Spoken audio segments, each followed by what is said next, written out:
Perkenalkan, nama saya Hilda Hairunisa Azahra. Sebelum saya menjelaskan tentang kategori e-commerce, di sini saya ingin menjelaskan tentang pengertian e-commerce-nya terlebih dahulu.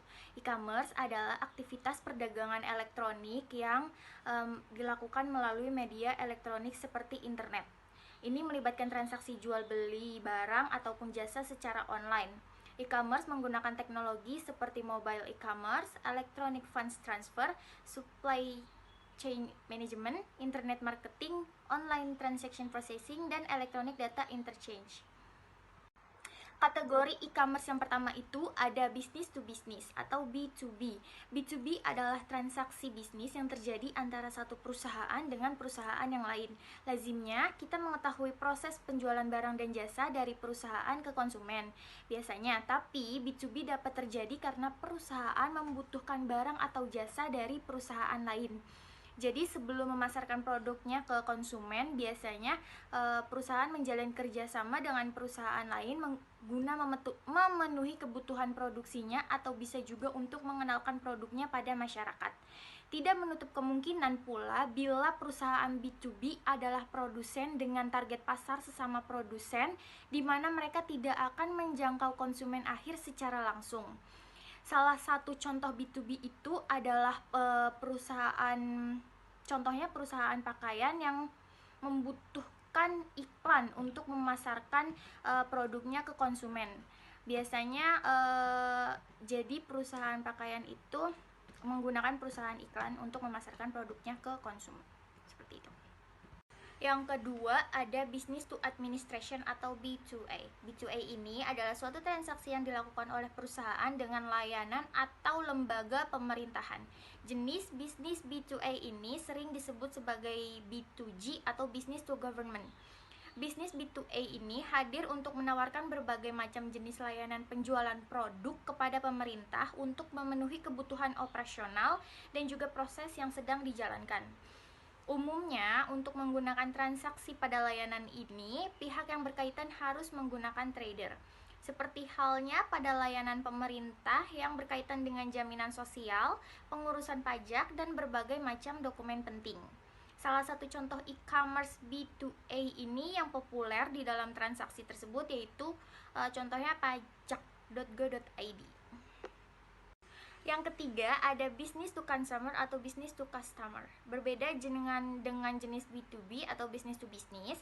Business to consumer ini menjadi salah satu jenis e-commerce yang paling umum dan dikenal oleh banyak orang karena apabila transaksi jual beli yang ada di dalam bisnis B2B ini kan antara perusahaan dengan perusahaan yang lain, maka business to consumer ini akan terjadi antara penjual dengan pembeli atau konsumen. Terus jenis B2C ini bisa berkembang dengan pesat daripada toko retail pada umumnya. Karena hal tersebut terjadi karena perkembangan yang ada di dunia online seperti banyaknya pelaku bisnis online yang menggunakan website dan juga media sosial untuk melakukan promosi produk mereka. Membangun bisnis online mempunyai peluang yang lebih besar daripada membuka toko retail karena jangkauannya jauh lebih luas. Walaupun keduanya mempunyai peluang yang lebih besar daripada membuka toko retail, akan tetapi sekarang jenis bisnis e-commerce B2C ini sedang ramai diminati masyarakat pada umumnya.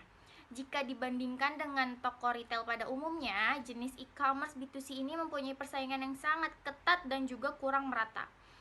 Karena terlalu banyaknya pesaing yang ada di dunia bisnis online.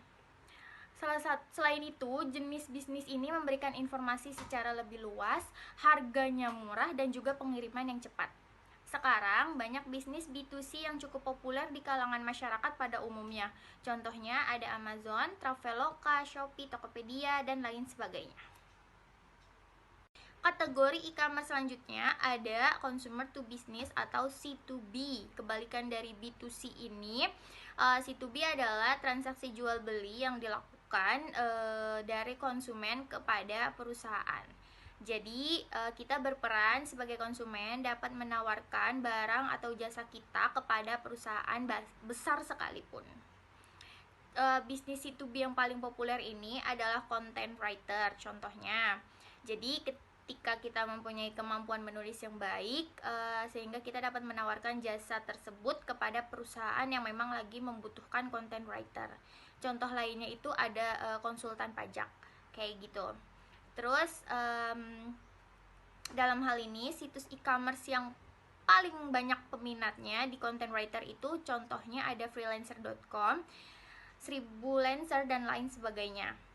Situs tersebut menjadi salah satu wadah untuk menampung karya dan juga keahlian masing-masing dengan berbagai macam keunikan dari content writer itu sendiri.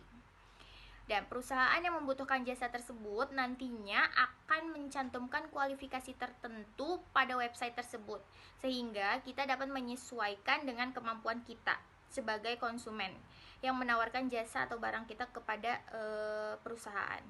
Selain itu, perusahaan juga akan memberikan jumlah upah untuk setiap pengerjaan penulisan di dalam keterangannya. Setelah dianggap cocok dan sesuai dengan kualifikasi serta harga yang diberikan, maka kita sebagai freelancer content writer dapat melakukan promosi tentang kemampuan kita yang menarik. Jadi perusahaan bebas memilih siapa saja yang mempunyai kualifikasi dengan baik. Itu adalah penjelasan dari consumer to business atau C2B. Dan yang kelima ada consumer to administration atau C2A. Ini hampir serupa dengan B2A atau business to administration, tetapi pengertian dari bisnis C2A ini transaksi elektronik yang dilakukan oleh konsumen kepada pemerintah atau administrasi publik. Bisnis C2A ini mempunyai tujuan dengan meningkatkan efisiensi serta kemudahan kepada pengguna layanan pemerintah. Tak hanya itu saja, jenis bisnis ini juga akan meningkatkan fleksibilitas dan transparansi pada administrasi publik yang didukung dengan teknologi dan juga komunikasi yang memadai. Model bisnis ini seringkali digunakan dalam bidang pendidikan, administrasi, dan kesehatan. Contohnya dari Consumer to Administration ini ada website resmi dari BPJS dan Direktorat Jenderal Pajak. Yang keenam itu ada consumer to consumer atau C2C. Jenis bisnis C2C ini cukup populer di kalangan masyarakat karena bisnis yang satu ini dilakukan dari konsumen kepada konsumen juga. Nah, C2C ini dibagi menjadi dua jenis, ada marketplace dan classified. Marketplace, di dalam model marketplace ini penyedia barang yang ada di sebuah platform dilakukan oleh konsumennya itu sendiri. Konsumen ini memerlukan wadah untuk melakukan proses transaksinya, di mana konsumen di sini akan bertindak sebagai penjual dan mempromosikan produknya kepada konsumen lain. Nah, sementara untuk model classified lebih memberikan kebebasan kepada para penjual dan pembeli untuk melakukan transaksi sesuai dengan kesepakatan bersama. Dalam hal tersebut, website yang tersedia akan digunakan untuk menghubungkan antara penjual dengan pembeli. Untuk proses transaksinya itu sendiri tidak menggunakan fasilitas yang diberikan, namun menggunakan metode COD atau cash on delivery. Contoh dari website yang menerapkan C2C ini ada OLX, Kaskus, Bukalapak, dan JDID. Contoh lainnya itu ada di sebuah platform media sosial seperti Facebook, di mana konsumen melakukan transaksi penjualan produknya kepada konsumen menggunakan media sosial. Selanjutnya ada bisnis online to offline atau O2O.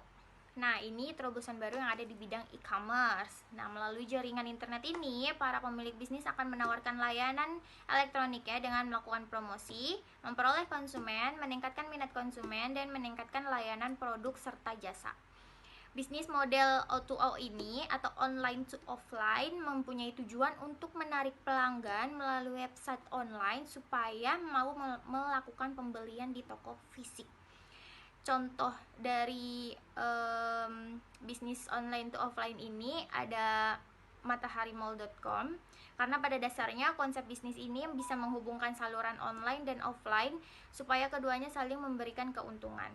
Nah, tidak hanya itu, model bisnis ini juga mulai banyak digunakan pada bidang transportasi, yakni pelanggan bisa melakukan pemesanan melalui secara online terlebih dahulu. Contohnya itu ada Gojek, Grab, Uber, dan masih banyak lagi. Sekian penjelasan dari saya, kurang lebihnya mohon maaf. Terima kasih.